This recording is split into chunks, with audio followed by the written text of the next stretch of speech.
General Hospital has painted Nina into quite the corner. At this point, she can probably count on one hand number of Port Charles residents who wouldn't like to see her run out of town. And things may be about to get even worse. Here's why. Off-screen, though, portrayer Cynthia Watros is feeling the love, in particular from a group of fans who sent a gorgeous bouquet to her at the studio. "I came in this morning and look what was there," she said in an Instagram video posted on January 24. "These beautiful flowers." Needless to say, the Emmy winner had a heartfelt message for the Team Nina members who'd sent the special delivery. "You always make me feel like $1,000,000 and truly loved," she said, "and just thank you for being bright lights in my life." From there, Watros acknowledged that Nina wasn't exactly going through a best of times/worst of times period. It's more like worst of times/even worse times. "It's been a bumpy ride for Nina, but all of you that have supported and loved her, thank you, thank you. And those of you that are just outraged, thank you too," she added. "I know that Nina is not easy to love, but she is lovable." The new head writers of General Hospital ought to have a field day with the canvas that they are inheriting. With Carly and Drew having struck back at Nina for exposing their crime to the SEC, the reformed schemer is poised to seek revenge herself. And on Friday, January 26, it's Lost Love Valentine who makes her an offer that's too good to refuse. The thing is, Nina might be wise not to team up with her ex to lash out anew at Carly. For one thing, a tit-for-tat approach to their epic feud would only further alienate Nina's husband, Sonny. For another, it could leave her headed for more than divorce court, the grave. How's that? When Jason makes his latest return from the dead, he easily could do so with no bleeps to give.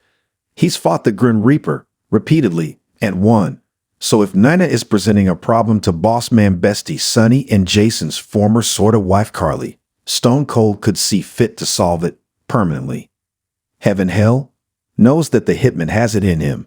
You'll recall that, once upon a time, he even went so far as to threaten to murder Sam if ever again she messed with Elizabeth or her family.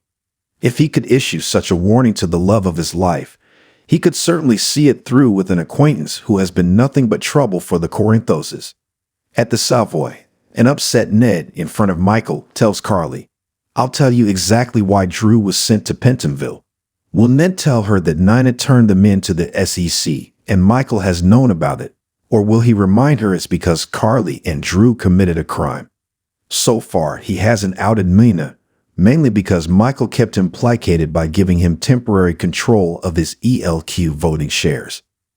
Israeli hostage sister on a public speech about the hostage crisis. Alexis worries to Sonny that this will tear the whole family apart.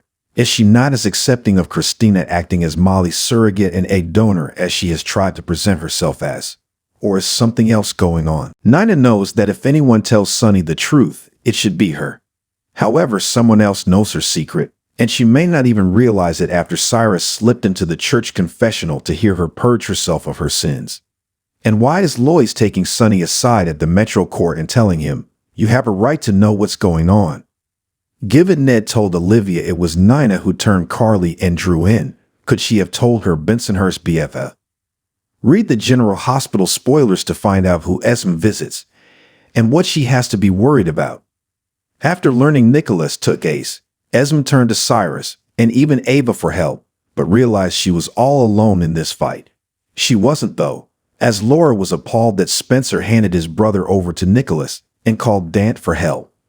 Coming up, Dan questions Spencer about Ace's disappearance. Spencer admits he let his father take Ace. Dan responds, "Maybe I should be arresting you instead." When you imagine a prisoner of war, is this what you imagine? After undergoing an experimental procedure, Curtis' doctor was hopeful the surgery worked and he'd walk again, but they had to give his body time to heal and the swelling from the surgery to go down. This week, it's time to find out if it was a success. Portia, Trina, Marshall, and Stella are on hand to support Curtis as his doctor examines him, and he asks, did the surgery work or didn't it? Last week, Nina was stunned when Drew fired her as editor-in-chief at Crimson and replaced her with Carly. In Nina's former office, Carly delightfully tosses Nina's nameplate in the trash. Meanwhile, Nina stares into a mirror and says, If Carly and Drew want a war, they got one. How will Nina strike back?